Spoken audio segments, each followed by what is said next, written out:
O computador naquela época era um bicho medonho, assustava mesmo. Um produto para os cegos pegarem ônibus sozinhos, quantos desses você já viu? Aí o pessoal já começava a ver nossa tecnologia como ultrapassada. Você é cego, por acaso? Ele, não, eu sou cego ali. Rapaz, eu vim aqui para te roubar, na verdade. Mas, pô, não tem coragem de roubar uma pessoa cega. Qual ônibus você quer pegar? Fala assim, ó, se você não pudesse mais mexer as próprias mãos, você deixaria alguém usar o seu celular por você? E como que isso foi virar... Cadê o colibri? Tá no meu rosto. Foi virar isso. Vasculhando com André Vasco. Adriano, Presente. que desde 2009 Desde 2009. tenta incluir pessoas com deficiência. Incluir de que maneira? Por meio da tecnologia. Por Incluir meio- pessoas com deficiência por meio da tecnologia. Ou seja, você é um nerd, tipo um Tony Stark, só que não quis virar um super-herói, quis ajudar as pessoas que têm algumas dificuldades a virarem super-heróis. Pra virar Tony Stark faltava alguns bilhões de dólares, então não dava pra ser esse tipo de super-herói. Você é um cara nerd? Sou. Como que começou essa sua paixão por tecnologia? Nos anos 90 você tinha a figura do menino do computador, né? Porque computador não era uma coisa que era fácil de usar, nem muito menos acessível. Então as poucas pessoas que sabiam mexer no computador, em geral eram pessoas muito jovens e curiosas. Viva sua cara. E aí a gente acaba virando o menino do computador. Ah, imprime esse negócio aqui, ó. Fala com o menino do computador aqui. Pô, não tá ligando. Aí você fala assim, já experimentou colocar na tomada? Pois é. Às vezes era muito isso. Só leva o mouse aqui no canto superior esquerdo da sua tela. Daqui a pouco você escuta um barulho porque a pessoa pegou o mouse e foi até o canto da tela e jogou o mouse. Solta aí, pô. Deixa o mouse no canto esquerdo. Pô.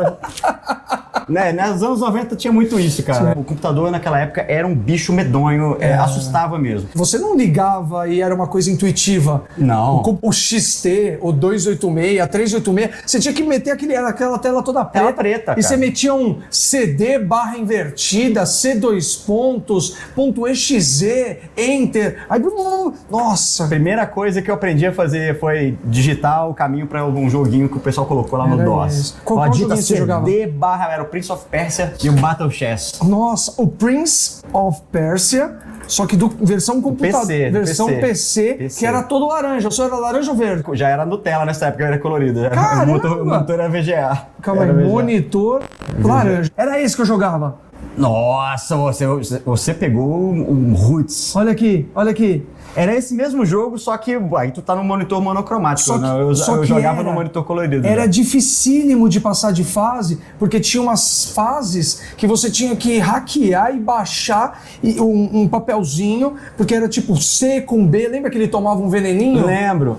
Pra passar O de jogo era fase. extremamente difícil, cara. Mas era muito legal. Eu adorava, Era eu muito adoro bem jogos feito, assim. porque a animação dele era muito fluida, né? Os movimentos eram do boneco. Não era aquele pulo que o cara pula 3 metros, não. Ele pula exatamente como uma pessoa E se pularia. você errasse, ele caía mesmo. Cair se lascava todo, né? Tinha uns espetos lá embaixo, Tinha. caía nos fossos. Aí você podia cair de no máximo uma altura equivalente ao seu corpo. Se você caísse mais do que isso, o cara morria. O cara morria. Era muito realístico realmente o jogo. Que louco. Olha Aqui, lá, ó. Era isso mesmo. Era esse. Ah, e aqui tinha uns espetinhos aqui, ó. Você caísse aqui, E, aí, subia os e o espetos. tablado, às vezes, ele ficava balançando assim, ó. Quando ele pisava e depois caía. E caía, e alguns tablados tipo esse aqui, eles eram interruptores, eles levantavam uma grade. Esse foi o primeiro jogo de computador que eu joguei, foi esse aí. Caramba. A gente tava lá, CD barra Prince, pá, ele abria. Então você teve acesso. O seu pai e sua mãe faziam o quê? Um monte de coisa. No contexto do computador, meus pais tinham montado um mercadinho, isso na época que eu morava no Recife, e eles precisavam de um sistema para gerenciar o fiado. Peraí, BH, Recife, você é de onde? Eu sou de Vitória, Espírito Santo. Eu sou o capixaba mais pernambucano de BH. Eu nasci em Vitória, aí com 7 anos eu mudei pro Recife, meu pai foi transferido pra lá, né? Porque ele era meteorologista da aeronáutica. Meteorologista? Caramba, sua família é muito E divertida. empreendedor também ao mesmo tempo, sacou? Aí era uma bagunça. E minha mãe é tauróloga, então assim, junta meteorologista com taurólogo, os dois têm a ver com previsão do futuro de alguma maneira, né? Aí a gente já tem um temperinho do que você viria a fazer. De alguma forma eu tô relacionado com o futuro, né? Com tecnologia e tal. Que loucura! Volta pro mercadinho em Recife. Lá no Recife, beleza. Tá. Meus pais fundaram lá um mercadinho e aí eles faziam muito a famosa notinha, né? O fiado e tudo mais.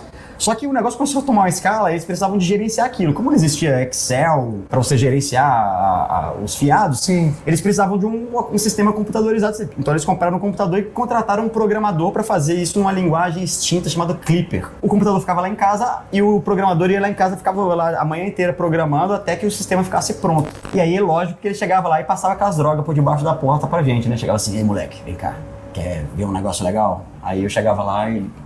Prince of Persia. Passava os disquetão lá. Nossa, isso é legal. Aí o cara já... E era aquele disquetão gigantesco. Disquetão de 5 1/4. É... Aí ele passou o Prince, depois ele botou o Battle Chess, que era um jogo de xadrez que quando uma peça ia comer a outra, eles lutavam. Eu lembro Você lembra de um jogo que eu sempre eu procuro... Meu objetivo é achar alguém que lembre dele como eu lembrava com tanto carinho. O Stunts.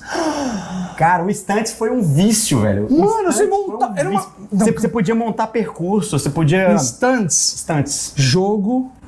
Anos 90. Se botar Stunts PC Game, vai achar de primeira. Cara, esse jogo, ele era bárbaro. Olha lá, cara. Olha Dava lá. loop, era muito maneiro. Ele era meio maneiro. ele era pixelzado, mas o legal é que você montava carros, você trocava pneu, você montava pistas. Você montava pistas. Aí você tinha pista que você botava gelo, você podia botar terra, você podia botar looping, rampa. Olha que legal. Nossa, esse jogo, quando o programador botou isso pra gente jogar, a gente ficou louco. É droga, realmente ele ofereceu droga. Quando eu lembro assim de como é que era, parecia realmente que era um camarada querendo botar a gente no mundo do tóxico. É, né? Chegava assim, ei moleque, vem cá ver um negócio legal. Aí a gente ia lá, né? Ela tinha, sei lá, 10 anos, 11 anos, aí pum, botava lá o jogo e a gente, caramba. Aí ele anotava num papelzinho assim, ó, pra você abrir esse jogo, você digita isso aqui, ó. CD barra... Aí você escondia embaixo do teclado assim, falava...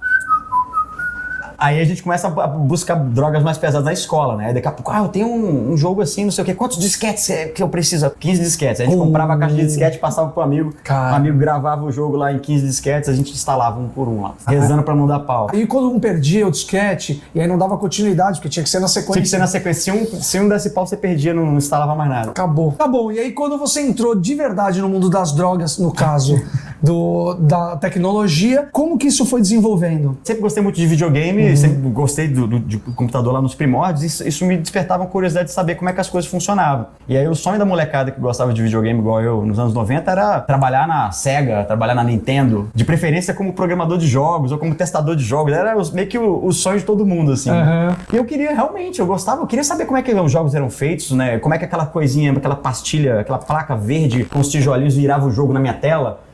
Eu costumava abrir os cartuchos de videogame pra ver o que tinha dentro. Sério? Né? Falei, cara, como é que esse negócio aqui vira o Sonic na tela, cara? Como é que é isso? Aí eu fui me interessando por eletrônica e quando entrei na adolescência, eu queria fazer um curso técnico de eletrônica e aí eu fiz o curso técnico de eletrônica, só que eu tinha acabado de me mudar pra Minas Gerais. Aí começou a história em Minas. Seu primeiro trabalho foi do quê? Meu primeiro trabalho era ser caixa no supermercado do meu pai. Você já eu tinha detestava. um Tinha 11, 12 anos. Aí meu pai levava a gente no domingo lá pra gente ajudar ele no mercadinho. Bom, a gente ganhava lá R$5 cada vez que a gente fazia isso. Mas enfim, né, era o primeiro trabalho, mas não era de verdade, assim. Né? Mas pra ajudar meu pai mesmo. E aí, um post seu aqui que me chamou muita atenção, você cita o seguinte: me imaginar no lugar das pessoas com deficiência é o que eu faço todos os dias há 14 anos. Ou seja, começou em 2009. Eu escolhi como missão de vida desenvolver tecnologias de acessibilidade que empoderem pessoas, tirando-as da invisibilidade social. O que aconteceu em 2009? Cara, em 2009 eu era recém-formado e eu recebi um convite de um ex-professor meu da universidade para montar uma empresa de tecnologia assistiva. Aí a primeira pergunta que eu fiz foi: o que é tecnologia assistiva? Eu ia fazer essa pergunta, mas eu tava com vergonha. Não, eu fiz essa pergunta porque eu nunca tinha ouvido falar disso. Ele, tecnologia para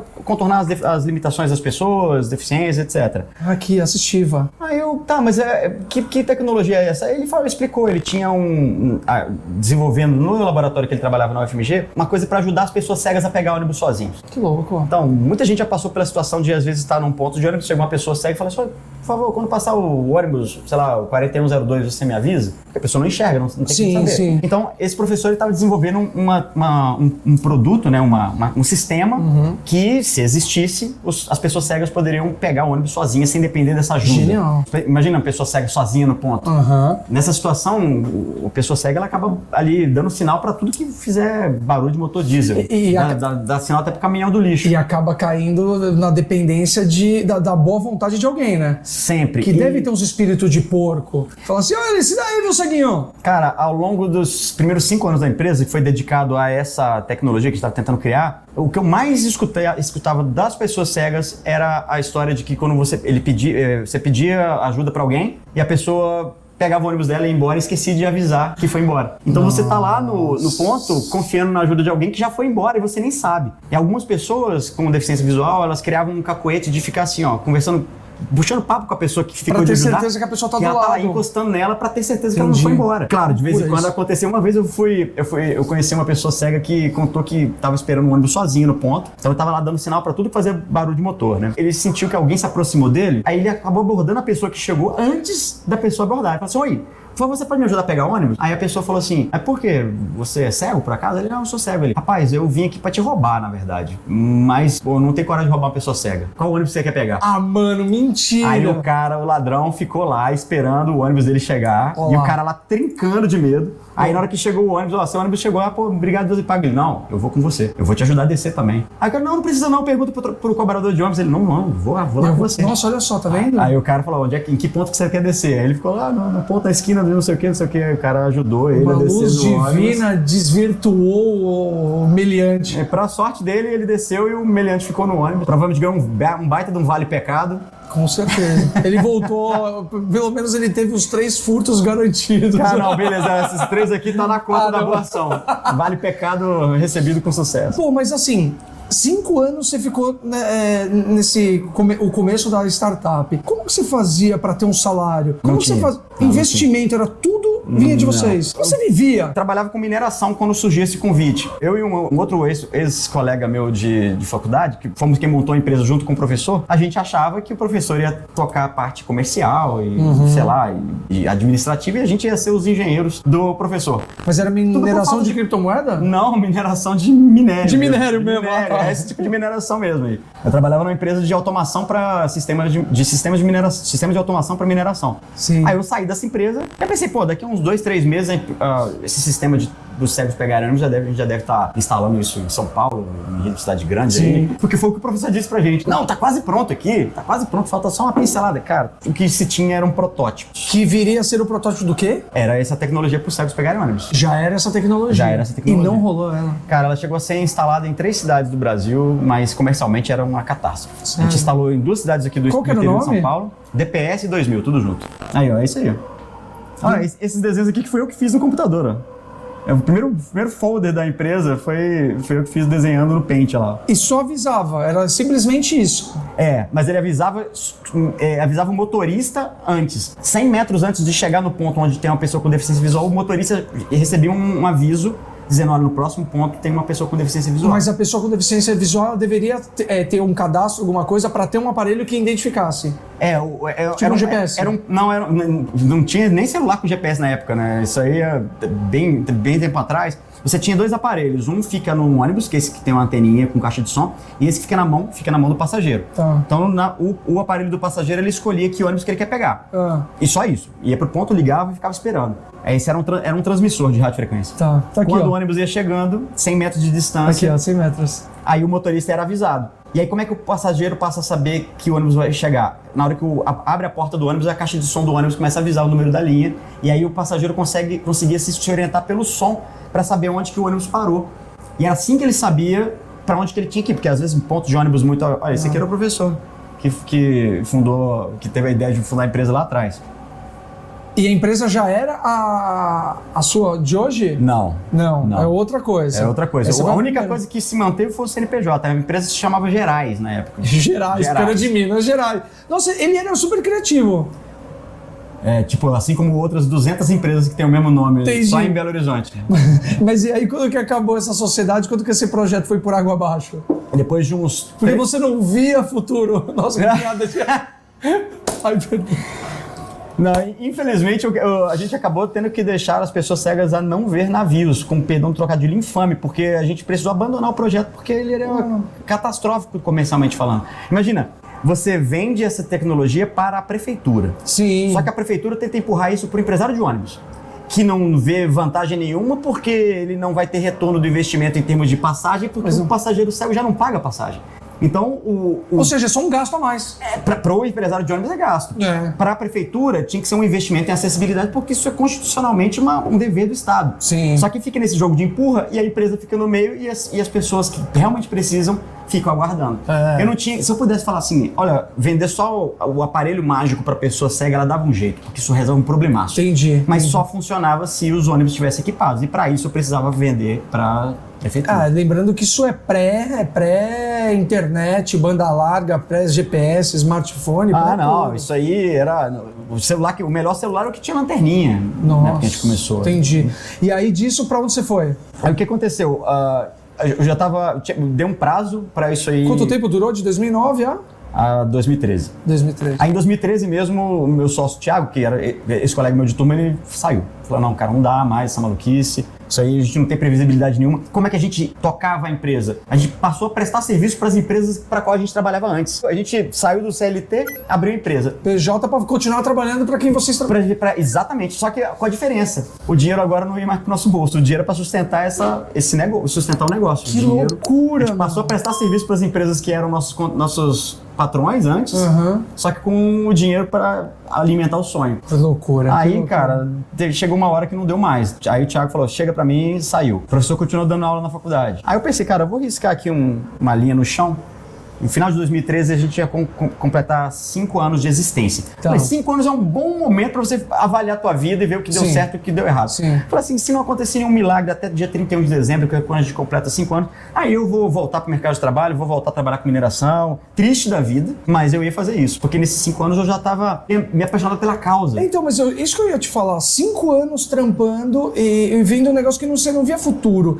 Cara, e o dia a dia, o mês, todo dia, quinto dia útil do mês pra você receber, você não recebia? Como você vivia? Não. A empresa basicamente era só os sócios. Só que um dos sócios, que era professor da universidade, ele é tempo integral na universidade. A vida dele, financeiramente, estava resolvida. Thiago e eu, a nossa não estava. Aí então a gente prestava serviço lá para as empresas de mineração que a gente trabalhava antes. Aí recebia um valor de cada projeto que a gente fazia, deixava o dinheiro no caixa e aí se pagava lá um pedacinho que dava para pagar daquele mês. Sempre acreditando que um dia o projeto ia vingar e que a gente não ia precisar mais fazer esse tipo de bico. Sim. E aí deu merda e vamos voltar para nossa vida triste, vamos voltar à nossa vida antiga, vamos trabalhar em empresa, e aí? Isso que ia acontecer. Aí pronto, o Thiago resolveu voltar para essa vida antiga antes. Em mais ou menos abril de 2013 ele falou assim, chega, ele saiu. Aí eu falei assim, eu vou esperar até dezembro. Esperar como, né? Sentado, eu voltei para casa dos meus pais, não estava conseguindo mais pagar aluguel, falei, pai, pedi ajuda para isso. Você consegue bancar um sonhador aqui na sua casa até final do ano para ver o que acontece? Ele e minha mãe me apoiaram muito, falaram assim, cara, vai até 5 anos para você, se você tiver que fechar a empresa, você fecha sabendo que você foi até onde deu. E aí você não vai ficar no futuro falando assim, velho, eu devia ter tentado Consciência mais. limpa. Consciência limpa. 5 anos. Esse era o prazo. Tinha que acontecer algum milagre até dezembro daquele ano. Em abril, meu sócio saiu. Beleza. Cara, nesse mesmo mês, eu conheci um cidadão numa circunstância absolutamente fortuita que mudou tudo, cara. E essa é uma história bem maneira. Quem é ele? Ele chama Gleison Fernandes, de Faria. Se você digitar aí, vai encontrar Gleison Fernandes de Faria. O famoso Gleicinho. Esse cidadão e esse teclado. E aí você já viu fotos? Eu junto aqui, ó. Tá. Paralisia cerebral. Olha que louco, cara. Em abril de 2013, eu peguei as últimas moedas do bolso e eu falei, se é pra cair, vamos cair atirando, vamos fazer uma coisa que a gente nunca fez, uma coisa diferente. A gente decidiu sair de Belo Horizonte e vir participar de um evento aqui em São Paulo, que é uma feira só de tecnologias para pessoa com deficiência. Nossa, existe uma feira dessa? Existe, Qual que é o nome? chama Reatec. Reatec. Era isso. Que legal saber disso, cara. Isso. Não, vamos divulgar Essa aqui. feira já foi muito maior, tá? Mas ela ainda é a maior feira no segmento no Brasil. Ela acontecia de ano em ano, depois passou a ser de 2 em 2 anos, agora vai ser de ano em ano de novo, enfim. Legal. Eu fui participar da Reatec de 2013. Tá. Falei, 10 cara, anos. 10 anos atrás. Abril praticamente completou 10 anos agora. Reatec 2013. 2013. Beleza, pegamos as últimas moedas do bolso. Vamos tentar ver se é alguma coisa diferente a gente consegue fazer. O stand custava caro pra caramba pros nossos padrões. E aí tudo que a gente conseguiu foi um stand de 2 por 2 metros quadrados. Era o menor, parecia um banheiro Aqui, do tamanho químico. que a gente tá. Cara, tinha que ficar aqui grudadão mesmo, cara. E aí, pra piorar, o stand era lá no canto do pavilhão. Eu costumo dizer que se o pavilhão fosse tipo um campo de futebol, eu tava na bandeirinha do escanteio. Nossa. E eu fui sozinho, não tinha como o meu sócio vir junto comigo, então eu fiquei no stand, eu podia ir no banheiro. Sim. E aí, cara, deu tudo errado. A gente precisava conversar com pessoas, prefeito, secretário de transporte, e ninguém passava ali, e eu não podia sair pra prospectar gente, né? Então eu ficava ali no stand e tal. Aí uma dada hora me passa esse cidadão na cadeira de rodas com um amigo, o Gleison. Beleza.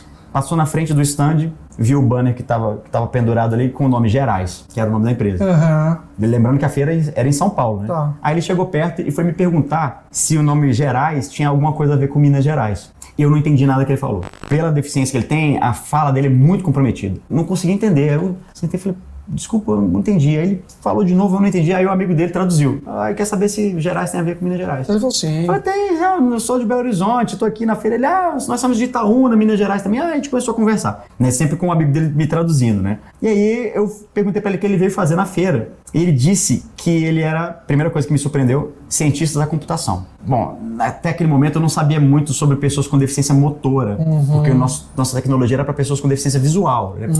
Cegos pegarem ônibus. Então eu não sabia muito sobre outras deficiências. E aí a única coisa que eu percebi foi, esse cara, ele não conseguia, por exemplo, pegar uma caneca, igual eu tô pegando aqui, tirar, botar o óculos no rosto. Ele tinha um movimento muito, muito comprometido, tremia muito. Quando ele falava, o braço dele vinha aqui em cima, muito movimento involuntário. E eu perguntei pro Gleison, como é que você formou em ciência da computação tendo que fazer tanto programa, trabalho? Como é que você usa o computador? Aí ele falou, então, o jeito que eu encontrei para usar o computador foi com uma vara na cabeça, um capacete. Que aí ele fazia assim. E ele ia com a cabeça. Ah, mentira. E eu falei, você se formou em ciência da computação com uma vara na cabeça. Programando. Ele falou assim, aí ele falou assim, o meu apelido na faculdade era unicórnio. Eu falei, você tá de sacanagem. O cara... E aí ele falou que Olha ele aqui. isso trazia muita dor pra ele. Tem um videozinho, acho que no YouTube da Tix, tem um videozinho dele mexendo com essa ponteira. Ah, meu, calma aí. Vamos ver. Vai vasculhando. Vamos vasculhando. Aqui, não. Combinatório. Pode rolar um pouquinho. Aqui, ó. Inventor tocar... Olha o movimento dele, como é que é, comprometido. Ó. 4 anos na faculdade com isso aí, ó. Olha o peso disso, velho. Não, letra por letra por letra. Aí ele inventou esse tecladão, que depois que Aí eu vou contar a história de como é que isso virou, o que você tá vendo aí. Ele me explicou que ele se formou na faculdade com essa ponteira na cabeça, que isso trazia muita dor pra ele. Imagina, e prejudicava a postura. Imagina você ficar horas e horas. Assim, ó. Cara, você codar ali com as duas mãos, tu já fica horas, brother, porque é bug pra resolver e tal. É difícil você botar um programa pra funcionar. Imagina ter que fazer isso letra por letra com a cabeça. E ele fez isso. E aí o trabalho de final de curso que ele apresentou foi um conceito de um teclado para pessoas que têm deficiência como a dele. Tá. Aí ele chamou isso de teclado iconográfico combinatório. E como é que é esse teclado? Era um painelzão com botões muito grandes e bem espaçados, Aqui. que você digita combinando de 2 em 2. Porque, vê, o seu teclado aqui deve ter quase 100 teclas, certo? Se eu for colocar essas 100 teclas desse tamanho, com um espaço de 3 dedos entre elas, eu vou precisar dessa mesa e vai faltar espaço. E não vai conseguir Não dá. carregar pra lugar nenhum, né? Não, impossível. Então, qual que é essa cara que ele teve? Se eu tiver um painel com 11 botões grandes e bem espaçados, apenas 11, se eu combinar de 2 em 2, eu tenho todas as funções no teclado convencional. Então, por exemplo, cada botão tem uma cor nesse teclado combinatório. Se eu apertar azul e amarelo, eu digito a letra A. Se eu apertar o preto com rosa, eu dou Enter. Tá. Saca? Cada 2 botões em sequência equivale a um botão do teclado convencional. Só que aí, você digitar com botões grandes, mesmo que você tenha que digitar 2 botões para cada uma função, é muito mais fácil do que você botar uma capacete na cabeça. Muito mais. Aí ele teve essa ideia do teclado combinatório e apresentou isso como trabalho de fim de curso. E aí tirou nota máxima Obviamente. no trabalho. E a partir daí ele pensou em construir um protótipo e tentar buscar apoio para levar isso para o mercado. Lá estava o Gleison em 2013 buscando apoio, só que ele estava com esse teclado debaixo do braço, aí é o nome da empresa como era, Gerais. Ele estava desde 2006 buscando apoio. Ele se formou na faculdade em 2006. Caramba. Em 2013, ele me encontrou ali naquela feira, totalmente quebrado e falido. Sabe aquela música do Charlie Brown Jr.? Rubão, então, desempregado e falido. Andava pela rua, andava pela feira largado e polido. Aí ele falou assim, por que você... Aí ele se apresentou e falou, eu tô buscando apoio pra transformar esse teclado em realidade. Bora. Aí ele falou assim, você não quer me ajudar? Aí eu falei, cara, deixa eu te falar, minha empresa vai falir no dia 31 de dezembro desse ano. Isso era abril, né? Em dezembro eu tô falindo. E assim, tem que acontecer um milagre até lá. Temos 8 meses. O que eu tenho... Dá pra nascer uma criança, por exemplo. Pois é um pouquinho mais cedo, mas dá. Eu falei, o que eu posso é te ajudar com o meu tempo, cara. Assim, olha, eu posso te ajudar a construir um protótipo, assim, Entendi. Na amizade. Vamos voltar de São Paulo, vamos lá encontrar, comer um pão de queijo lá em BH e eu te apresento umas pessoas. E assim foi. Aí, beleza, a gente foi estreitando laços, mas assim, sempre eu tava tentando ajudá-lo a não desistir do projeto dele. Sim. E na pior das hipóteses, construir nem que fosse um protótipo funcional para ele usar. Pelo menos ele ia ter algum recurso, né? Então você ajudar uma pessoa, né? Com certeza ele seria usuário daquele próprio teclado, né? Porque o conceito era muito legal. Aí ele me levou lá um que ele tinha montado num gabinete de madeira. Tem uma dessas fotos aí na internet.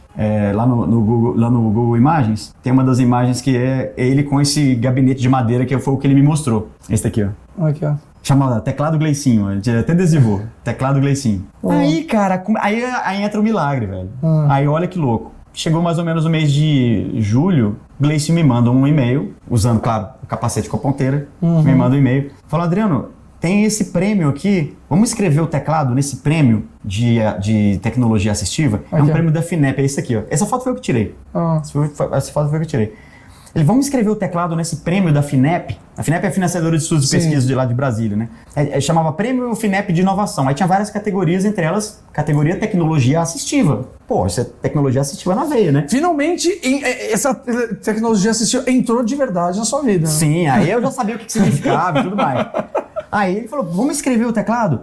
Aí eu fui ler o regulamento do tal prêmio, e aí dizia lá, categoria Tecnologia Assistiva, podem se inscrever empresas que tenham produtos de tecnologia assistiva que já estejam no mercado há pelo menos 3 anos. Aí eu respondi pra ele, Gleison, não dá, cara, porque tem que ser um produto que já esteja no mercado há pelo menos 3 anos. O que você tem aqui é só um conceito, não é produto, não é nem protótipo ainda, então... Mente. Não dá. Mas eu pensei, velho, não vai rolar, porque a comissão julgadora, ela vasculha tudo.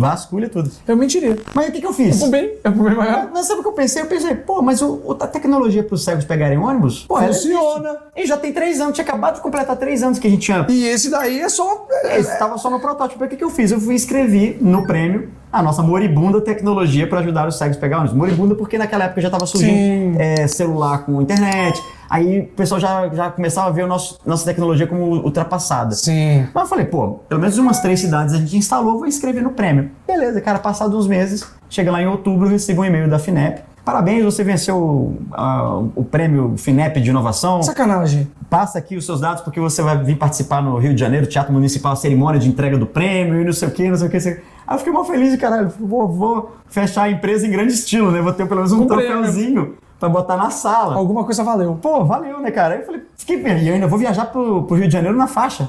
Beleza. Aí, cara, eu mandei um e-mail com meus dados e resolvi ler o regulamento do prêmio de novo. Cara, o prêmio era 100 mil reais em dinheiro. 100 mil reais de 2013. É dinheiro pra caramba. Não, 100 mil reais é dinheiro hoje, imagina 2013, 10 anos atrás, cara. Corrige pela inflação, isso dá quase 200 conto. Eu falei, caralho, eu quase caí pra trás quando eu vi que o prêmio não era só uma viagem pro Rio de Janeiro, o troféuzinho, era 100 mil reais livre, pra você fazer o que você quisesse. Nossa. Cara, aí, lembra do milagre que tava faltando acontecer pra empresa não fechar? Mandei um e-mail pro Gleison, falei, Gleison, agora... vou investir nesse teu produto aí, cara. Vou tirar ele do papel. Porque o produto dos cegos pegaram ônibus já não ia mais pra frente. Eu não tinha outros projetos. Mas olha que louco, algo que você achou que foi perda de tempo e que tava lá atrás. A moribunda tecnologia de ajudar a cego a pegar ônibus funcionou pra impulsionar. Que louco isso. Cara, foi muito massa. Ela funcionou muito bem nas poucas cidades que implantou por algum tempo, né? Então, e isso realmente era muito transformador na vida da pessoa cega que pegava o ônibus sozinho ali. Mas infelizmente não vingou como a gente queria, a gente não tinha modelo de negócio pra isso. A gente não sabia que era uma startup, cara. Não se falava nisso. Mas e aí o professor não era mais sócio? Não, ele ainda era. Ele ainda era. Mas continuava dando aula, cara. Era foda, porque o negócio era muito solitário. Sim, imagina. Nessa época eu não tinha o entendimento de que sócio... Cara, se o sócio não trabalha, ele tem que pagar. Eu não tinha esse entendimento. Sim. Como que isso desenrolou? Com dinheiro em mãos, com uma ideia boa, com uma pessoa que dava mais motivação ainda.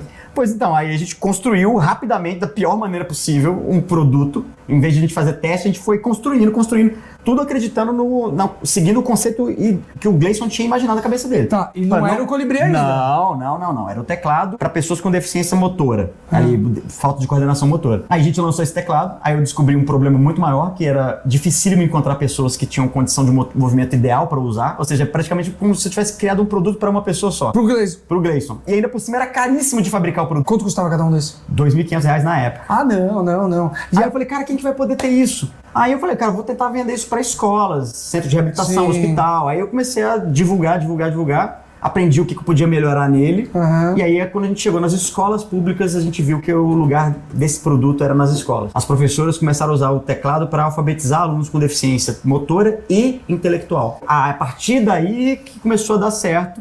Aí lá para 2017, 2018... E você já conseguia respirar, você já conseguia pagar suas contas, não precisava fazer freela em outras empresas. A partir de 2018. 2018 foi a primeira vez que eu comecei a ter minha retirada todo mês. Falei, pronto, minhas contas estão pagas. Um prolabore. 2009 até 2018, pagando para trabalhar. Só 9 anos. Você que tá pensando em empreender, tá disposto ou disposta a pagar para trabalhar por 9 anos? Não é fácil empreender. Tem um nome muito bonito, né? Empreendedorismo. Não, cara, eu não recomendo pra ninguém. Não recomendo, sério. Ah, sério. não, mas você ajuda muita gente, vai. Sim, mas assim, se eu soubesse de metade do que eu ia passar, não tinha entrado, não. É aquela parada, eu dou um boi pra não entrar na briga, mas dou dois pra não sair. Entendi. Agora as coisas estão indo. E como que isso foi virar... Cadê o colibri? Tá no meu rosto. Foi virar isso. Olha que legal, super bonitinho. Ao longo do tempo, a gente imaginou que tinha um público que a gente não conseguia atender e que estava muito mal atendido por geral, que era pessoas tetraplégicas. Então, a pessoa que não mexe do pescoço para baixo de jeito nenhum, ela não tinha como usar esse teclado, nem com os acessórios que a gente acabou criando depois. Entendi. Mas ela tem bom movimento de cabeça, Sim. tipicamente. Eu tô falando da pessoa que sofreu um Tá, acidente tá. de mergulho, acidente de carro, né? Mas qualquer pessoa que tivesse um bom movimento de cabeça, eu pensei, poxa, deve ser mais inteligente aproveitar esse movimento para a pessoa fazer coisas mais rapidamente. Sim. Já existem produtos que rastreiam os olhos, mas, cara, você tem que ficar paradão ali, senão o negócio Sim. descalibra. E é muito fatigante você ficar controlando um mouse com o olho. Além do que, só funciona em computador. Exato. Mas, pô, todo mundo quer mexer no celular, né? As coisas, sua privacidade, tuas redes, tuas conversas, tua rede social, E aí, tua conta do banco, tá tudo no Conta no celular. banco. E aí, como que você viu uma pessoa mexendo na boca, não foi isso? Então, a gente tinha uma ideia de construir um mouse de cabeça. Mas Mouse de cabeça. Era mouse de cabeça. Tá. Mas a gente estava meio que, uma hora a gente constrói, uma hora que a gente constrói. Aí no meio da pandemia eu recebi uma ligação de uma pessoa lá do Pará que tem um filho que nasceu com deficiência. Ele nasceu com uma deficiência que ele impedia de mexer os braços, uma artrogripose. E aí perguntou, olha, vocês não tem alguma coisa para o meu filho poder jogar no celular sem precisar ficar com a cara na tela? Porque ele gosta de jogar com a boca na tela. E pô, pandemia agora, ninguém sabia como é que pegava, se era pelo ar, se era... Nossa, imagina, colocando a boca aqui, tipo, olhando assim, cara. Eu falei, ele me mandou um vídeo, eu fiquei assustadíssimo. Falei, cara, olha, a gente não tem nada agora, mas conversa com o teu filho que se ele topar ser nosso pilotinho de testes, ele tinha 8 anos na época, o Mikael. Se ele topar ser nosso piloto de testes, a gente cria um protótipo aqui pra ele testar. Aí ele, já topou. Aí a gente construiu, em um mês, uma traquitana. Mentira. Sério. O que a gente é bom de fazer é pegar, programar, juntar circuito, isso aí a Entendi. gente faz rápido. Então a gente construiu um mouse de cabeça com fios, né? Então era uma caixinha aqui que saía um fio por trás, vinha por trás da orelha, ia num adaptador que ia numa caixinha que ia no outro cabo, um outro adaptador para ligar no celular. A gambiarra da gambiarra. Era bem feio, mas a gente mandou para ele, cara. Olha que legal, você digita mouse de cabeça, aparece o óculos de vocês. Aqui, olha só. Era esse? Esse aqui, ó. Ah, não. Isso aqui era o protótipo, foi o protótipo que a gente mandou pro Mikael. Exatamente como eu te falei, o fio passando por cima da armação. Que legal. Sai da caixinha, esse aqui é o que detecta o movimento, sai um fio e nessa outra caixinha que fazia lá a parte do USB, mandava para cabo USB, só que esse cabo USB não cabe no celular, então você tinha que botar mais um adaptador para encaixar no celular. Nossa. Cara, na mesma semana que a gente mandou isso pro Pará, lá pra casa do Mikael, o pai dele gravou um vídeo dele jogando no celular, distanciado da tela, e mais, ele jogava ao vivo com os amigos e conversando com os amigos, fazia a call da jogada e calma aí, que jogo que era? Eu não sei, os jogos de celular eu não sei o nome, mas tem um videozinho, acho que deve ter colocado no Instagram, deve estar no nosso Instagram. Aí nessa hora, que ano que foi isso? Isso foi 2020. 2020. Em 2020, depois daquela jornada que tinha começado em 2009, você deve ter falado assim, pô, valeu a pena. É isso, já deu certo de primeira. A gente já tinha muitas histórias transformadoras com o que a gente tinha construído antes, mas essa foi muito rápida. Foi muito rápida. A gente construiu um protótipo em um mês e deu muito certo de cara. A gente falou, putz, vamos começar a melhorar isso. Bora fazer agora um outro protótipozinho pra gente tentar tirar os fios, fazer via Bluetooth. Deixar mais bonitinho. Vamos imprimir um gabinetezinho na impressão 3D e tal. Aí foi indo. O Colibri levou muito menos tempo do que tudo que a gente tinha feito antes pra gente chegar numa versão que a gente podia comercializar. Sim. E aí o mais legal, a gente passou a oferecer isso por assinatura. Em vez da pessoa ter que comprar o aparelho, fala assim, ó, você paga uma mensalidade e usa o tempo que você precisar. Quando não precisar mais, ou se a pessoa não se adaptar, o que acontece, Sim. devolve. E aí a gente falou, pô, já que a gente vai fazer o gabinete de impressora 3D, falei, pô, bora fazer colorido, pô. Por que os produtos têm que ser feio, tem que ser preto, branco, cinza? Bora fazer colorido e a pessoa escolhe a cor. Porque é um dispositivo vestível, velho, sabe? Aqui você vê as cores que a gente tem disponível. Caramba. Aí eu falei, pô, olha que legal, a gente tem um diferencial. E é por assinatura. É por assinatura. Caramba. Claro, a pessoa pode comprar também se quiser, mas a gente deixa a compra mais, a gente indica mais a compra para uma escola, para um hospital. Entendi. Que aí eles não tem como passar um cartão de crédito como se fosse um Netflix e ficar pagando todo mês. Eles têm que comprar. Já a pessoa física, ela tem as duas opções. Ela pode assinar, inclusive para ver se ela se adapta. E depois decidir comprar, ou então continuar assinando. Tem algumas deficiências que são temporárias. Quando a pessoa cancela uma assinatura, ela preenche um formuláriozinho nosso lá para dizer o motivo principal. E aí, quando eu vejo que o motivo principal da pessoa é agora eu consigo mexer os dedos de novo, cara, a gente fica muito feliz de receber aquele aparelho de volta. É o Tierney do foi bem. uma transição. Putz, cara, ela devolveu o aparelho, não é porque não gostou, é porque já cumpriu sua missão.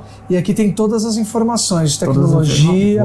E é tipo, eu preciso, eu vou comprar ou vou assinar. Não, tem que preencher algum formulário. Não. Passar por algum. A pessoa, quando você clica que quer assinar e tudo mais, vai cair no WhatsApp, que quem opera esse WhatsApp são duas terapeutas ocupacionais. Tá. São pessoas que entendem da área. A primeira coisa que elas vão perguntar é pra você, é pra alguém da sua família? Como é que é a condição de movimento de cabeça dela? O que ela consegue fazer, o que ela não consegue? Então a gente faz uma triagem, até pra ver se realmente é o colibri que vai ser a solução pro cara. Porque às vezes pode ir no embalo. Olha só, para quem tem tetraplegia, lesão medular, atrofia muscular espinhal, esclerose lateral amiotrófica, malformação ou amputações, paralisia cerebral ou sequelas de AVC. Caramba! E aí depois disso, fluiu. E aí como você viralizou? Pois é, então logo que a gente lançou a primeira versão já sem fio, ainda impresso em 3D, pensei, poxa, a gente tinha lá 3, 4 pessoas que estavam testando pra gente. Pô, a gente precisa de mais gente pra utilizar, etc. E a gente colocou um preço de assinatura, a gente queria saber se esse preço era pagável, né?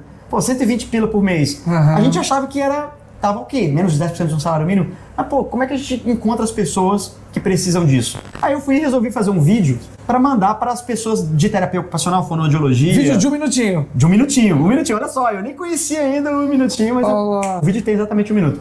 Gravei o vídeo, falei assim, ó, se você não pudesse mais mexer as próprias mãos, você deixaria alguém usar o seu celular por você? Você ficaria à vontade? Então, muitas pessoas não podem mexer no celular porque não se mexe com pessoas para baixo. Mas existe uma solução para isso, que é o colibri, ó, eu já tô usando aqui. E vídeo assim. Vídeo celular e cara, isso até aparece no vídeo, aparece o bonequinho do Mario que eu tenho lá na minha casa. Eu gravei na cozinha de casa, cara. Comecei a mandar pra algumas pessoas da área. Aí eu pensei comigo assim, quer saber uma coisa, cara? Eu tô muito envergonhado, eu tenho que mandar pra geral. Aí meu pai é aquele cara que ele manda vídeo, ele floda todos os grupos de todos os zaps que ele tem. Todo parente, é assim, a gente passa pra todo mundo. Cara, meu pai é isso, só que a gente fala, pai, para de mandar esses negócios, pai, para de ficar espalhando esses vídeos. Ele manda aqueles bom dia, boa tarde, boa noite, ria até 2030, vídeo, cara, é o dia inteiro. Hoje ele trabalha com formação de pilotos, né? Então eu falei, pai, manda pra todos os seus grupos, dos seus alunos aqui, manda pra quem você quiser, pode mandar esse vídeo. Precisa achar gente que queira usar. Cara, foi uma segunda de noite, na terça de manhã, o negócio tava a Laís Souza tava postando stories daquele vídeo. A Laís Souza. A Laís Souza hoje usa o colibri. A Laís Souza fez um vídeo sensacional no Instagram dela, mostrando como que ela usa o celular sozinha. E ela mostra o colibri, ela fala, gente, eu faço assim, tem 500 mil visualizações o vídeo dela. Olha lá, ela tem retomado cada vez mais, né? Ela é uma gracinha, cara. Ela dá palestra pra caramba. E ela impulsionou também, ela ajudou. Demais! E aí, como é que foi a receptividade de vocês em relação a mensagens? Então, a gente derrubou pelo WhatsApp, o negócio a viralização derrubou o nosso WhatsApp. Foi tanto contato, que a Meta achou que a gente estava burlando os termos de serviço e tirou nosso Zap do ar. Aí foi barata voa. Mentira! A gente mandou no WhatsApp, no Instagram, gente, nosso WhatsApp tá fora do ar, estamos tentando resolver aqui. Aí tive que mandar e-mail pra Meta, aí no dia seguinte eles liberaram, aí um monte pra baixar as mensagens antes que estavam acumuladas, cara, represado. Levou horas. Do nada a gente saiu lá de meia dúzia de pessoas pra mais de 100 pessoas usando o colibri, assim, era o dia inteiro a gente mandando o colibri para o Brasil todo, né? E aí foi quando a gente começou a ficar mais conhecido, e nesse caminho eu acabei conhecendo muita gente interessante que estava super disposto a ajudar a gente de outras formas. Cara, eu quero divulgar vocês, o que eu faço? Falar, manda o vídeo para mais gente. Você se rotula como uma startup? Somos uma startup. É. Uma startup não é uma miniatura de uma empresa grande e nem necessariamente uma empresa pequena. Ela é uma empresa que tem um potencial de escala muito grande, normalmente por conta de alguma solução baseada em tecnologia, mas que tem um fator de incerteza desproporcionalmente maior do que outros tipos de negócio. Porque, em geral, a startup está fazendo uma coisa que ninguém tentou fazer antes. Entendi. Então, não está provado. Você quer abrir a André Vasco Padaria, com a receita que só a tua família tem? Cara, no fim do dia é uma padaria. Todo mundo sabe como operar uma padaria. Não tem nada de risco, Sim. além do risco de você ter que gerir o negócio. Agora, um mouse de cabeça, um produto para os cegos pegarem ônibus sozinhos, quantos desses você já viu? E aí, depois de tudo isso, você conseguiu um investidor, a empresa deu um up. Cara, foi interessante porque o Colibri ele foi tão mais rápido do que tudo que a gente fez antes. A empresa se chama Tix, né? A mesma empresa que se chamava Gerais, eu mudei o nome para Tix depois que eu tirei os outros sócios, e passou a se chamar Tix, que era o nome daquele teclado. O teclado se chamava Tix, a gente batizou o nome da empresa como o nome do teclado. Aqui, Tix Live. Tix, exatamente. E aí, pela Tix, a gente lançou o Colibri. Só que o Colibri, cara, ele furou muita fila, cara, em muito pouco Um dos tempo. produtos, né? Vocês têm ainda o teclado Tix, inteligente, tem o ainda Colibri. existe. Só que o Colibri, cara, ele é... Tem o Telepatix. Isso é um software que a gente criou para a pessoa se comunicar só com piscada do olho. Você desenhava? Você gostava de desenhar? Cara, sempre gostei, desde criança. Meu apelido na escola era Sonic, porque eu desenhava Sonic nos meus cadernos. Sério? E você que desenhou o Colibri? O projeto de design, mais ou menos assim, as diretrizes. Não, tem que ser um produto pequenininho, tem que ser leve, Olha prender isso. no óculos, colorido. Olha que legal. Esse é o Colibri de hoje. Mas você tem concorrente? Cara, existem outros 2 mouse de cabeça no mundo, né? Brasileiros não. Não, Tecnologia brasileiros 100% brasileira. 100%. O único desses concorrentes que já tentou ser vendido no Brasil chegou aqui por R$7.200, cara. Quem é que pode pagar um preço desse? Caramba, mouse? que é o chinês. Chinês. E tem o Tem um finlandês chamado Zono, só vende na Europa $1.000. $1.000. E o seu é muito louco de vocês, porque ó, tem um prendedor de papel aqui internamente. Só que ele é muito bem feito, cara. Cara, Aqui é o sensor que lê a pálpebra pra piscar, é isso? Isso. Você pisca e ele clica, é dá isso? o clique com a piscada então, do olho. Então é muito simples. Colocou, adaptou em qualquer óculos, a pessoa, você olha, tá acompanhando o mouse. Piscou, clicou. Ou então você pode colocar o setup dele de só parou, já clica, é isso? Isso, exatamente. Caramba, E o mais mano. legal é o seguinte, se você já usa óculos de grau, você vai usar o Colibri nos seus óculos. Sim. Agora, se você, como eu, não usa óculos de grau, o Colibri vem com uma armação sem lente. Uma armação fake news dessa daqui. Fake news. E pra comprar um desses? Você falou que 120 é a assinatura. E pra comprar, quanto que é? R$3.000. Comparado com 7 mil e pouco do chinês... Pô, mas o mais legal é que é o seguinte, a pessoa física não precisa comprar, cara. Essa que é a verdade. Ela paga lá R$120 por mês, a assinatura, e ela usa o tempo que ela quiser e ainda tem o nosso suporte. Ó, que legal.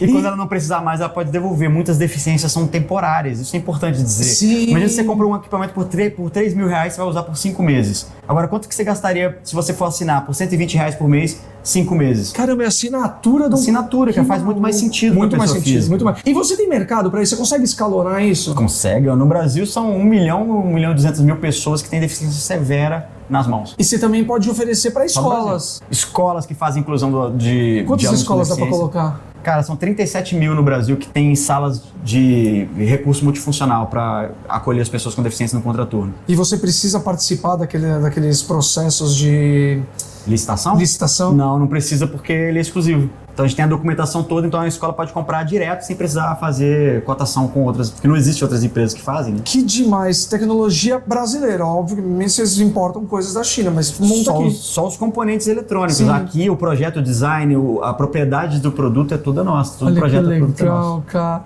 Que legal, acompanha. Acessibilidade total. E vocês planejam uma evolução, um outro produto para ajudar um outro tipo de deficiência? Sim, a gente está sempre mapeando aquelas situações que o Colibri ainda não atende. Por exemplo, a pessoa que não tem nenhum movimento da cabeça nem do corpo, só mexe as pálpebras. O único recurso para essa pessoa, normalmente, é um rastreador ocular. Sim. Cara, um rastreador ocular, cara, ele chega aqui no Brasil, tem alguns que custam mais de R$50 mil, velho. Nossa. É muito, muito caro. Tem os mais baratos que você tem que fazer umas gambiarras para você poder funcionar. A gente quer criar o nosso rastreador ocular Colibri pra gente disponibilizar via assinatura. E com um design bonito, que a gente não quer que a coisa pareça um Sim, equipamento médico, né? Por qual razão você acorda todo dia? Cara, eu sinto que eu ainda tenho muita lenha pra queimar, que ainda minha missão não tá cumprida. Cara, tem muita pessoa com deficiência ainda que não sabe que isso existe, ou que outras que precisam de coisas que não foram inventadas ainda. Cara, eu tô há 14 anos, eu conheço bem essas demandas. Eu não consigo fazer tudo ao mesmo tempo, mas eu ainda posso fazer muito mais. Então, tem muita lenha pra queimar, tem muita coisa pra vir ainda. E doido porque o seu propósito virou esse, né? De, como bem diz aquele seu texto, que eu achei muito bom esse. Escolher a missão de vida, desenvolver tecnologias de acessibilidade que empoderem essas pessoas, tirando-as da invisibilidade social. Que maluco, porque a maior parte das pessoas que escolhem esse caminho, esse propósito de vida, geralmente é porque tem alguém na família ou próprio. Você não tem ninguém. É a pergunta que mais me fazem: você tem alguma pessoa com Seu deficiência pai na tem. família?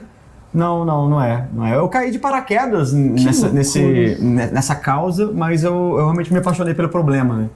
Que maluco, cara, que maluco. Isso é muito massa. E quando a gente sente que de alguma forma a gente faz parte da transformação da vida daquela pessoa, por conta de um conhecimento que eu adquiri da tecnologia, né, e da equipe que trabalha com a gente. Sou formado em engenharia, mas a empresa eu não vejo como uma empresa de engenharia. Sim. É multidisciplinar. Um dos trabalhos mais importantes que é feito lá na Colibri é feito pelas terapeutas ocupacionais. São elas que vão acolher as pessoas que querem saber se podem usar o Colibri ou não. Elas vão lá para falar, olha, deixa eu ver a sua condição de movimento, me manda um vídeo de você mexendo a cabeça para eu entender se é isso mesmo, se o Colibri vai te atender, sabe? Então a gente tem esse cuidado. E elas que trazem pra gente, olha, atendi tal pessoa, ela tá com dificuldade de usar o Colibri porque ela tem uma escoliose, a gente precisa fazer alguma coisa para compensar essa escoliose. Aí vem pra engenharia. Aí os meus sócios que são da área mais técnica, falam, cara, vamos criar um compensador de inclinação, vamos fazer. Hoje eu tô cercado de pessoas muito mais competentes do que eu para fazer essas coisas.